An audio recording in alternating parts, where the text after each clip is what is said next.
କହିବାର ସମୟଟା ଆସିଗଲା।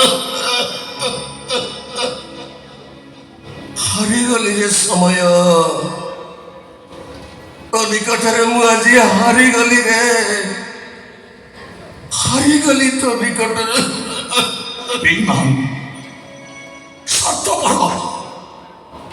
সময়ଟା ମୋ ସହିତ ବେଇମାନି କଲା ରେ। ମୋ ଭାଗ୍ୟଟା ମତେ କେମିତି ବିଶ୍ୱାସଘାତକତା କରନ୍ତି ଶିଖେଇ ଦେଲା। କାହିଁକି ଭାଇ? ତମର କଣ ମୋ ଉପରେ ଏତିକି ଭରସା ନଥିଲା? କିଛି କରି ନ ପାରିଥିଲେ ବି ତମ ପାଖରେ ରହି ତମ ଗୋଡ଼ ହାତ କୋଡ଼ା ହାଉସି ଦେଇ ପାରିନଥାନ୍ତି। କାହିଁକି ମତେ ସେଥିରେ ବଞ୍ଚିତ କଲ? ପାଗେଳା, ଗୋଟାଏ କଥାକୁ ମୁଁ କେତେ ଥର କହିବି କହିଲୁ? ମନେ ରଖ, ବସା ବାନ୍ଧିଥିବା ଗଛକୁ ଚଢ଼େଇ ମାନେ ଯଦି ଘୃଣା ନ କରିବେ, ସେମାନେ ନୂଆ ଗଛର ସନ୍ଧାନ କେବେ ପାଇପାରିବେନି। ଆରେ ମୋ ଠାରୁ ଅଲଗା ହେଲୁ ବୋଲି ସିନା ଆଜି ଏତେ ବଡ଼ ମଣିଷ ତୁ ହେଲୁ, କଲେକ୍ଟର ହେଲୁ, ଏତେ ବଡ଼ ଚାକିରି କଲୁ। ଦରକାର ନାହିଁ ମୋର ସେ ଚାକିରି, ଦରକାର ନାହିଁ ମୋ ବଡ଼ ଲୋକ ହବା। ମୋର କେବଳ ମୋ ବୁଢ଼ା ବର ଗଛ ଦରକାର।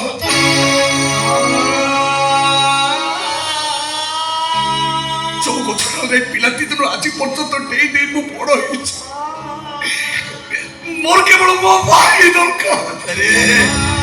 ପାଗଳା ରେ, ଆଜି ମତେ ସବୁ ମିଳିଯାଇଛି ରେ। ତୁ ବଡ଼ ମଣିଷ ହେଇଛୁ, ଚାକିରି କରିଛୁ, ମୋ ପୂଜାକୁ ଗୋଟେ ଭଲ ମର ମିଳିଯାଇଛି।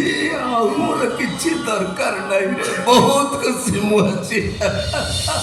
ମୁଁ ତମକୁ ଘୃଣା କରେ, ଟିକେ ଘୃଣା ମଣିଷ ନର୍ତ୍ତକ କରନ୍ତି, ମୁଁ ସେତିକି ଘୃଣା କରେ। ଘୃଣା ବିଶ୍ୱାସଘାତକ, ମୋ ସ୍ତ୍ରୀ ପଡ଼ିଆରେ ଏଇ ମୂଲ୍ୟ ଦେଲ ମତେ, ଏଇ ଉପହାର ଦେଲ ମତେ, ଏଇ ଉପହାର। ଆରେ ତମେ ଜାଣିଛ ତମ ଭୁଲଟା ଜୀବନରେ କଣ କରିଥିଲ? ତମ ଜୀବନର ସବୁଠାରୁ ବଡ଼ ଭୁଲ ହଉଛି ତମେ ମତେ ଏତେ ଭଲ ପାଉଥିଲ କାହିଁକି? ମୋ ପ୍ରଶ୍ନର ଉତ୍ତର, ଏତେ ଭଲ ପାଉଥିଲ କାହିଁକି ତମେ?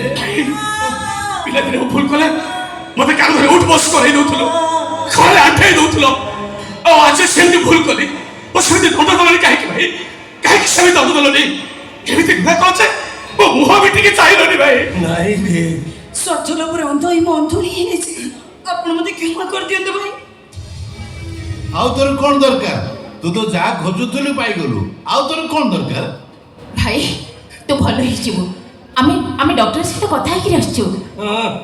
ମୋ ଫ୍ଲାଇଟ୍ ଟିକେଟ୍ କାଟି ଦେଇଛି, କାଲି ସକାଳେ ଆମେ ମୁମ୍ବାଇ ଚାଲିଯିବା। ଆମେ ମୁମ୍ବାଇ ଡକ୍ଟରଙ୍କ ପାଖକୁ ତ ରିପୋର୍ଟ ବି ସେ ପଠେଇ ଦେଇଛୁ। ସେ କହିଛନ୍ତି ଅପରେସନ କଲେ ତୁ ନିଶ୍ଚୟ ଭଲ ହେଇଯିବୁ।